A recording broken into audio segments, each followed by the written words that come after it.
Some places do not appear on maps. They appear when the heart is ready. Hidden just beyond the ordinary world, the Enchanted Tea Room welcomes those who arrive carrying grief, longing, unanswered questions, or a quiet ache they cannot name. Its door opens not by chance, but by need.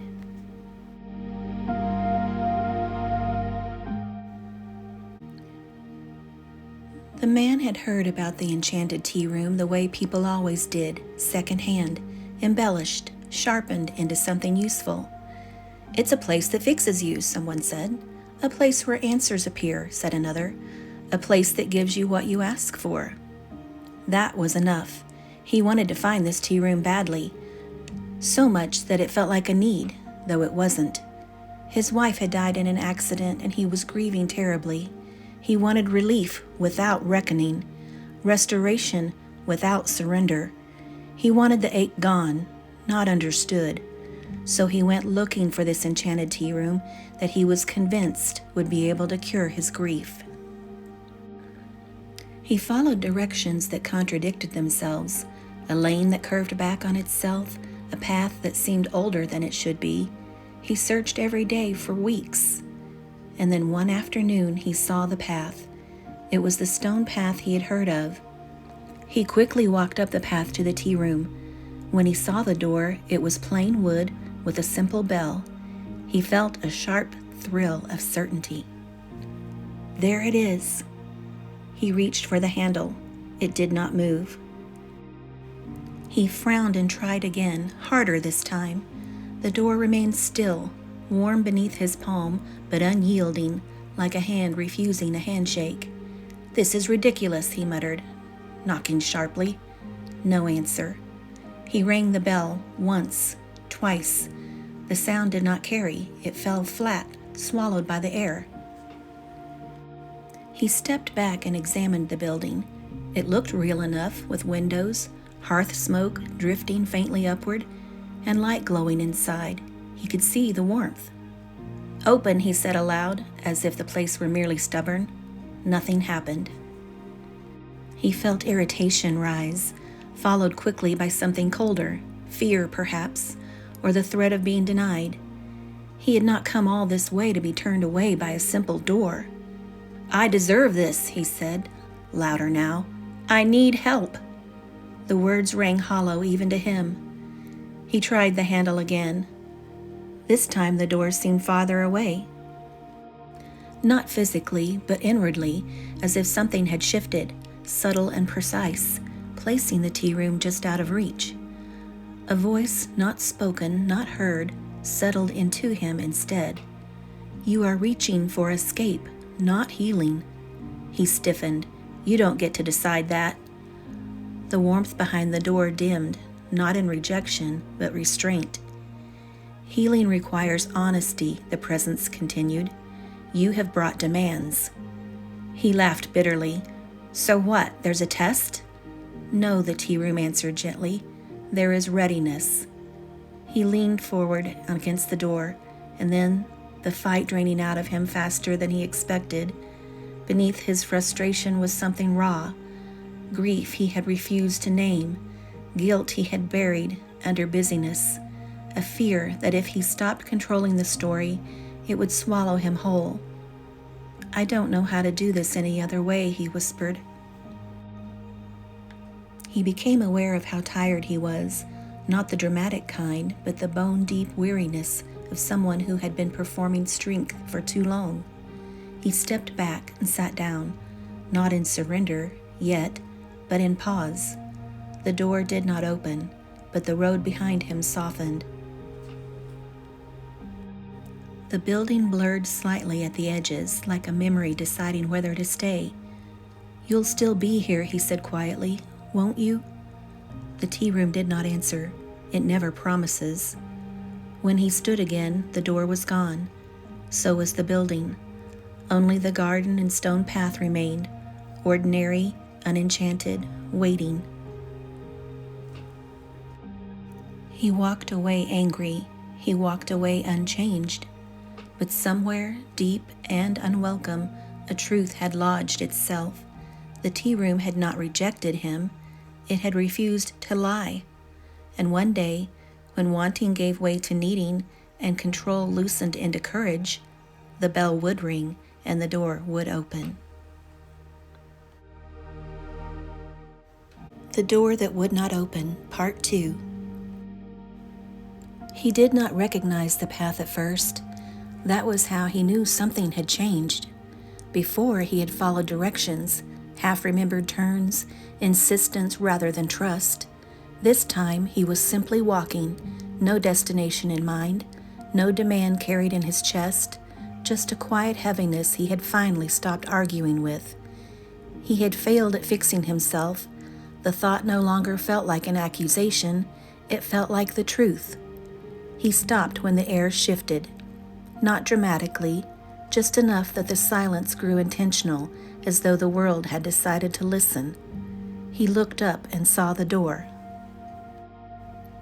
Plain wood, familiar grain, no urgency. He didn't reach for the handle. He stood there instead, arms at his sides, breathing shallow, with something that might have been fear or relief. "I don't know what I need," he said softly, "and I don't know how to ask." The bell rang. Once, clear, certain. The door opened before he touched it. Warmth spilled out, not heat, but welcome. The kind that does not rush toward you, but waits to see if you'll step forward on your own. He crossed the threshold slowly. Inside the tea room was smaller than he thought it would be, and somehow deeper. Firelight moved gently across the walls. The air smelled of herbs, tea, and time spent being patient. Catherine stood near the hearth. She did not look surprised. "You came without wanting," she said. He swallowed. "I came because I couldn't carry it anymore." "That will do," she replied. She did not ask him what he had lost. The tea room already knew. It had followed him through the long nights when he sat awake, no longer pretending strength was saving him. It had heard the quiet moments when he let grief speak without correcting it. Catherine poured tea and placed the cup before him. His hands trembled as he lifted the cup. For the first time, he cried without trying to stop, not loudly, not apologetically. The tears came the way breath comes after being held too long. Necessary, unremarkable, honest. "I thought I was turned away," he whispered. Catherine shook her head gently. "You were protected from pretending." The fire popped softly. Time loosened its grip. When he finally looked up, the room felt settled around him, as though it had been waiting not for his arrival, but for his honesty. He stayed a long while.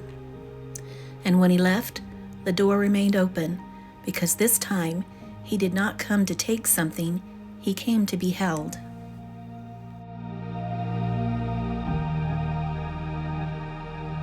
Would Not Open, Part 3. Nothing about his life rearranged itself overnight. He still woke to the same ceiling, still drank coffee that tasted faintly burnt, still drove the same roads and answered the same questions with practiced efficiency. If anyone had asked, he would have said he was fine, and for once it wouldn't have been a lie. What changed was more subtle. He stopped bracing.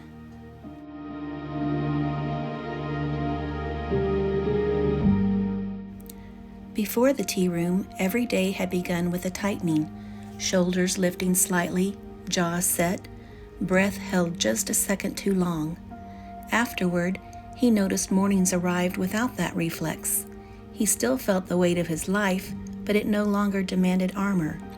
He found himself pausing more. Pausing at a crossroads, pausing before responding to a question, pausing in the middle of a thought he once would have pushed past. The pauses didn't fix anything, they made room.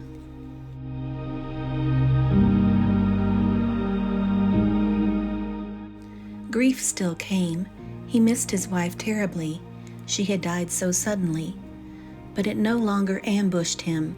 It arrived like weather, sometimes heavy, sometimes passing. and he stopped treating it as a failure of strength.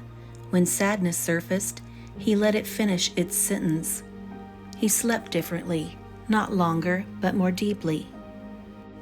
He began to notice when he was tired, not the obvious exhaustion, but the quieter kind that asked for rest instead of distraction. Some evenings he left dishes undone. Some weekends he said no without explaining himself. This surprised people. It surprised him most of all. He stopped offering solutions where none were asked for. When someone spoke about their pain, he listened without rehearsing a response. He discovered that presence, true presence, was lighter than advice. One afternoon, weeks later, he realized something else. He laughed. Not sharply, not to deflect, just a soft, unguarded sound that startled him mid-breath. It faded quickly, but it stayed with him the rest of the day like a remembered warmth. He did not talk about the tea room, not because it felt secret, but because it felt complete without explanation. Trying to describe it would have turned it into a story instead of a truth. But sometimes when he passed someone who looked lost in a familiar way, he slowed. Sometimes he sat beside them. Sometimes he said nothing at all. And once, only once, when someone asked him how he managed to keep going, he answered honestly, "I stopped trying to carry everything alone." He didn't know if the tea room would ever appear to him again, but he carried its imprint now, the way one carries a place that taught them how to breathe. Nothing about him was spectacularly changed, but he was no longer running from himself, and that, quietly, was everything. If this story brought you a moment of peace, you're always welcome to come back. You can like and subscribe so the tea room finds you again. Until next time, the kettle will be warm and the table will be waiting.